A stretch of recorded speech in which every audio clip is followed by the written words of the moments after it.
We're back here in the Digital Weather Center over at News 6. What's happening, everybody?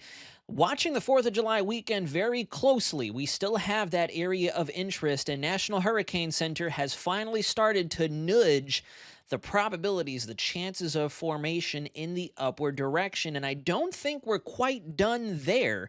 Models still look fairly promising that there will be some sort of a storm system off our coastline. And it does seem like we're starting to bias the east side of the Florida Peninsula currently with where we stand after looking at our overnight data and what National Hurricane Center is thinking over on their website. I also want to talk you through a couple of new trends and signals that I'm going to be closely monitoring here at News 6 for you all as we go through July, the final approach to the climatological peak of the hurricane season. It is fast approaching. Happy July for that matter. I cannot believe we're already rocking into a new month. The first month of the hurricane season is down. A little bit of a slow and steady start, but I hope now that things are slowly beginning to activate out there, you recognize that if you haven't quite buttoned up your preparations and your plans for the duration of the hurricane season, well, yeah, I think Mother Nature's kind of giving you a clue. It might be time to do so. So first things first, here's the latest outlook as of 8 a.m. You can see we are now up to an 0 for 30 split down here over the southeast. And I'm also going to do another explainer video on that yellow blip, just to kind of clear out any kind of misconceptions of what these blips actually mean. But first and foremost, you can see over the next 2 days, no chance this thing does anything in our neighborhood, but now up to a 30% chance of tropical formation over the next 7 days. Now, truthfully, I'm going to be pinpointing sometime around Saturday or Sunday if this thing decides to juice up a little bit, begin to develop that trademark counterclockwise spin, and develop a closed area of low pressure. I'm thinking late in the day on Saturday, if not Sunday, will be when we start to see that begin to happen off of our coastline. Very interesting setup. As we go through Thursday and Friday, the 4th of July, that's when the front and the upper trough over the eastern United States will start to make its presence known here in Central Florida, upping our rain chances pretty generously, to tell you the truth. And that's kind of the key takeaway here. I know that these yellow blobs and anything during the hurricane season that involves Central Florida could be a little menacing, but I'm here to tell you, in terms of a expectation or a ceiling, as I like to call it, for this event, I'm not seeing anything outside of maybe at the most, we're talking the high-end solution, another disorganized, sloppy tropical storm to just hurl a bunch of rain towards us, maybe create some rough surf and coastal conditions, and then maybe continue on to develop a little bit more so as it lifts away from us. We may not even see a direct hit in the state of Florida if this does decide it's going to get going. Now, our computer models have done some very interesting things over the last 24, even upwards of 36 hours. I'll show you the GFS because the GFS has, kind of been one of our outliers this time. It's picked up on the formation of a low pressure, but it has kind of gone back and forth a little bit with what that low pressure will look like. And that's why I want to show you, because other models I don't have access to here on our system have kind of started to show the same thing. So as we go through time, you can see this is your Tuesday, still some garden variety showers and thunderstorms this afternoon. Wednesday starting off pretty solid as we go through sunrise in the first half of the day before the rain chances really build up for much of the peninsula.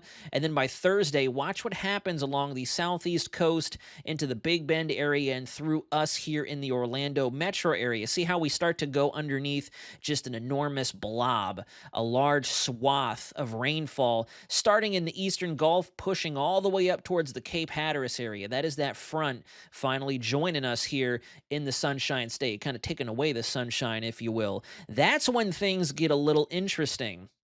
So right out of the gate, notice as we go through Friday, 4th of July, we still have a lot of rainfall. Right about in the Jacksonville area, though, I'll zoom you down in so you can see. Notice that we have northerly winds coming across the panhandle and then southerly winds off our east coast. There's your low pressure trying to show itself. It's in its early stages. And then finally, the model as we go through Saturday, here we go. There it is. Finally tries to take on a bit more of a bona fide tropical shape, if you will, before lifting away from us and hopefully clearing us out as we get into late in the evening on Sunday and then the start of next week, the first full week of July on Monday. Reason I bring this up, though, is if you come over to your in-house model. I'll show you our in-house model, and it's showing one of the very interesting things about the fact that this is a more homegrown solution, something that comes off the United States and is left to marinate over very warm waters, kind of like we're hopefully marinating our proteins for any kind of grilling or cooking we're going to be doing this holiday weekend. You take the model through time and you have to watch very closely. I'll draw it in for you so you guys can pick up what I'm putting down. But check this out. As we go through Wednesday, you can see the winds beginning to increase as the front makes its final approach. See how the winds begin to finally clear out as we go through Thursday and then into your Friday. But now see what's happening here. We've got a couple of interesting waves right along that boundary. It looks like the model is actually trying to do a low pressure off the North Carolina coast, a weak low pressure off the Jacksonville coast, and then something on coastal West Florida there, just outside of the inlet of Tampa Bay. Now, naturally, if this were to take shape, if we had just random vortices firing up over open water right along that decaying frontal boundary, really nothing's going to organize. Maybe it's just a lot of rain trying to swirl around itself.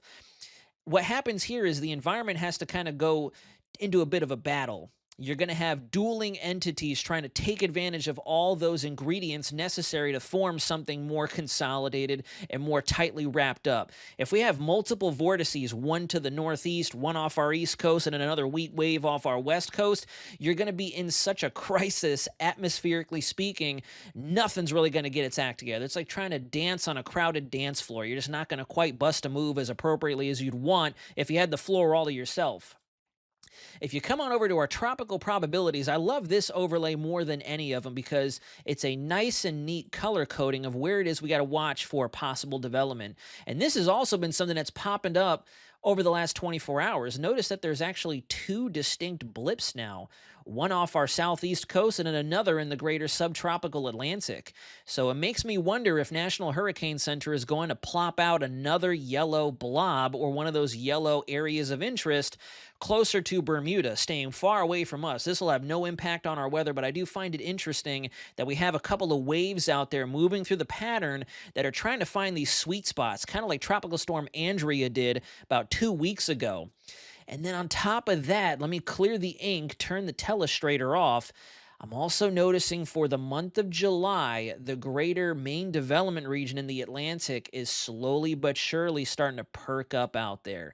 The model doesn't quite go out as far as some of our other long-range data suggests, but it does look like we're going to start to see the actual tropics, the main source region for our tropical waves coming off of Africa that may try to generate our next several named storms as we get closer to August, September, and October.